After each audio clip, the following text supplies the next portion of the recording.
So, babatiin ko lang ng advance happy birthday yung aking auntie. Okay, yung aking auntie. Kasi anak siya ng kapatid ng aking lola. So, parang tita. So, happy birthday to Jem Jem Abe. Kahit na tita ko to, pero kaedad ko lang siya. So, happy birthday to Jem Jem Abe sa May 28. So, in advance ko na kasi baka makalimutan ko.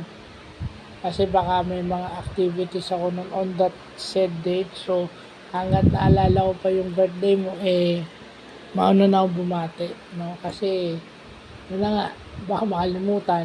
Pangalawa, yun lang ang maibibigay natin hanggang pagbati lang muna sa ngayon. So, wishing you more birthdays to come. God bless. At lahat sana ng blessings dumating sa iyo sa kung ano man ang ginagawa mo ngayong taon na to. Sana itong taon na to on your 44th year, sana mas lalo pang mag-improve at mag-grow as a person.